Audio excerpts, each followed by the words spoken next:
ትሞታለህና ቤትህን አስተካክል። በዲያቆን ሄኖክ ኃይሌ።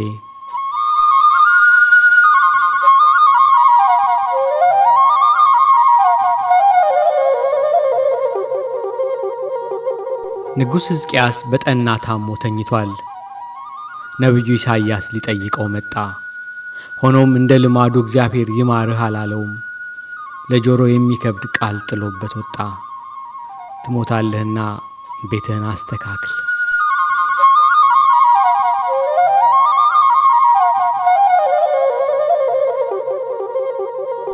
ነቢዩ ይህንን ብሎት ከወጣ በኋላ ሕዝቅያስ ወደ ግድግዳው ዞሮ ስቅስቅ ብሎ አለቀሰ። አምላኩ በንግግር ብዛት የሚሰማ አምላክ አይደለምና ፊቱን ወደ መቅደሱ አቅጣጫ ዞሮ አለቀሰ። ከጥቂት ደቂቃ በኋላ ነቢዩ ኢሳይያስ ሌላ መልእክት ይዞ ተመለሰ። እግዚአብሔር እንዲህ ይላል፣ ጸሎትህን ሰምቻለሁ፣ እንባህን አይቻለሁ፣ በዕድሜ ላይ 15 ዓመት እጨምርልሃለሁ። ትንቢተ ኢሳይያስ ምዕራፍ 38 ቁጥር 5። ሕዝቅያስ ቤትህን አስተካክል ከተባለ በኋላ ፊቱን አዙሮ ከማልቀስ በቀር ምንም አላደረገም። ሕዝቅያስ ሆይ ካልጋ ሳትወርድ ያስተካከልከው ቤት ምን አይነት ቤት ነው? ለባሪያዎችህ መመሪያ ሳትሰጥ የምታስተካክለው ቤትስ እንዴት ያለ ቤት ነው? በደቂቃዎች ውስጥ ትሞታለህ ከተባልክ በኋላ 15 ዓመት ያስጨመረልህ ምን አይነት ማስተካከያ አድርገህ ነው?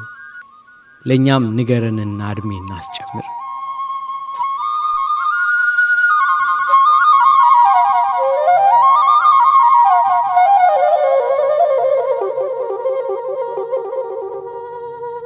ሕዝቅያስ ከአልጋው ሳይነሳ ያስተካከለው ቤቱ ልቡ ነበር።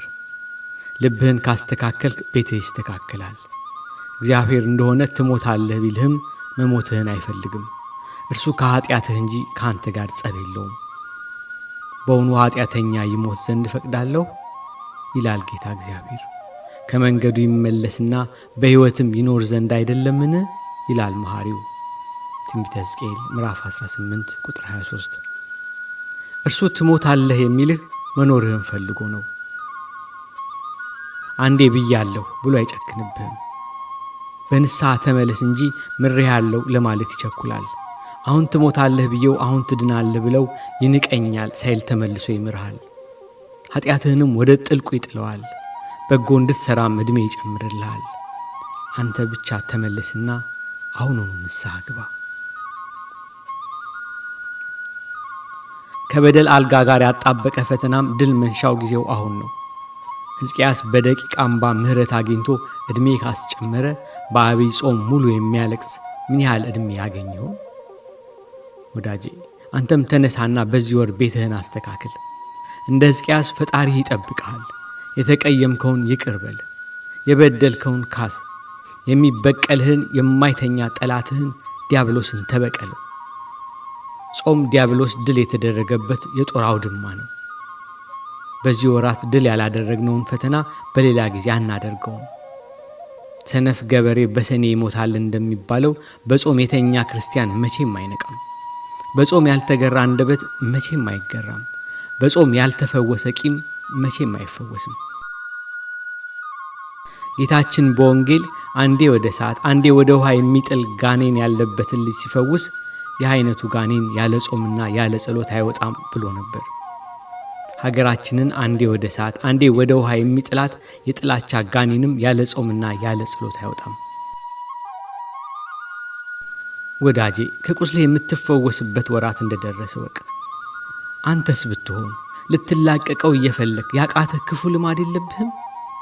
እንደ ቅዱስ ጳውሎስ የምፈልገውን መልካም ነገር አላደርግም፣ የማልፈልገውን ክፉ ነገር አደርጋለሁ። ምንኛ ጎስቋላ! ለዚህ ለሞት ከተሰጠው ሰውነት ማን ያድነኛል ብለህ ምርር እንድትል ያደረገ ኃጢአት የለም? እንግዲያውስ ወቀው፣ ይህ አይነቱ ወገን ያለ ጾምና ያለ ጸሎት አይወጣም። ይህ ጾም ቁስል የሚሽርበት ጾም ነው። ይህ ጾም ሸክም ማራገፊያ ጾም ነው። እንደ ሕዝቅያስ በዚህ ወር ቤትህን በንስሐ አስተካክል። ዲያቆን ሄኖክ ኃይሌ። የካቲት 15 2012 ዓ.ም ዝዋይ ኢትዮጵያ።